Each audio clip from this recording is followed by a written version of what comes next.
History says great men fall to assassins or age, but unlock their classified medical files and a much darker truth bleeds out.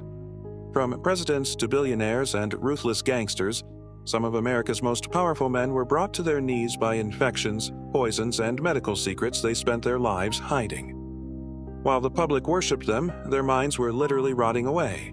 Some of these cases are strictly documented, others are theories historians still fight over. So don't just watch this as a list, watch it like a trial. Which diagnosis perfectly explains history? And which one sounds too terrifying to be true? Fact number 1. The Savior's Poisoned Pockets. Abraham Lincoln is remembered as a great martyr with eyes full of universal sorrow. Historians always blame this legendary melancholy on the crushing weight of the Civil War, but the reality might have been chemical. According to a controversial bombshell dropped by his close friend and biographer William Herndon, Lincoln confessed to contracting syphilis in his youth. Desperate to cure the shameful infection, the future president spent years swallowing blue mass pills. The recipe is pure horror, a mixture of licorice root, rosewater, and 33% pure liquid mercury. Lincoln was methodically burning out his nervous system with heavy metals. Toxicologists looking at his diaries propose a terrifying theory.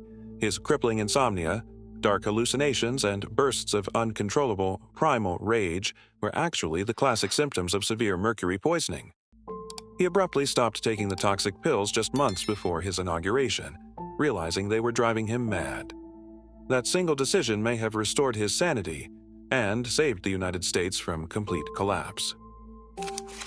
Fact number 2. The First Ladies' Asylum.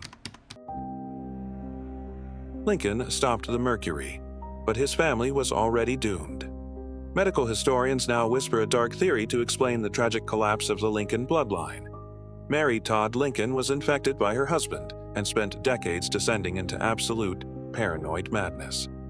3 of their 4 sons died in childhood, a grim but classic marker of congenital syphilis. By 1875, the widowed Mary had lost all grip on reality.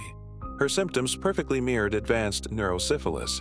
She wandered the hotels of Chicago with $56,000 in cash sewn into the hem of her dress, screaming that Native Americans were tearing her eyes out and living in sheer terror of being poisoned.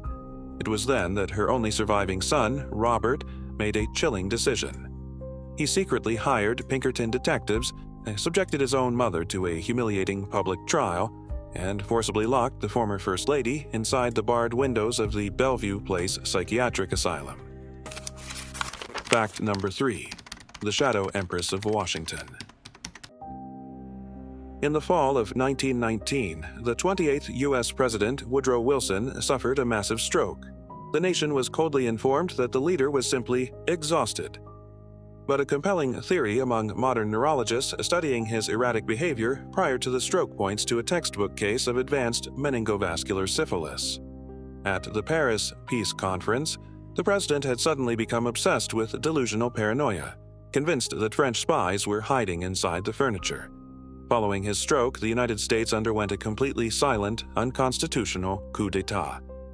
For the next year and a half, the country was secretly ruled by his wife, Edith.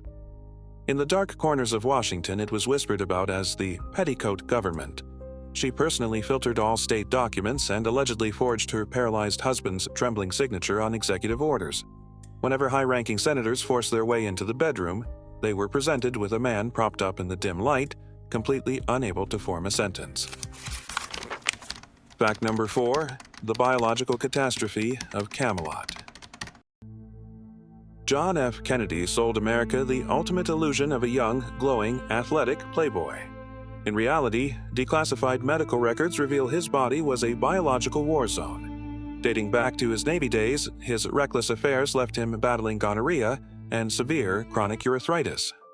To ensure the president could simply stand on his 2 feet and smile for the cameras, he became the subject of a terrifying medical routine. His personal physician, Max Jacobson, infamously known as Dr. Feelgood, injected the president daily with a demonic cocktail of methamphetamine, steroids, animal placenta, and painkillers.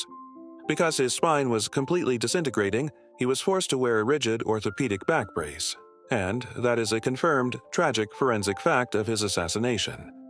In Dallas, the first sniper bullet pierced his neck. Any other human being would have instinctively slumped to the floor of the limousine in shock, surviving the attack. But the tightly laced corset held Kennedy's body completely upright, presenting his head as the perfect immobile target for the fatal shot. Fact number 5. Mercury and madness in Ford's theater. John Wilkes Booth went down in history as a fanatical avenger of the South. But months before he pulled the trigger, Booth faced an enemy much more terrifying than the Union Army. A wildly promiscuous bohemian lifestyle allegedly gifted him with syphilis, which manifested as a massive, festering lump on his neck.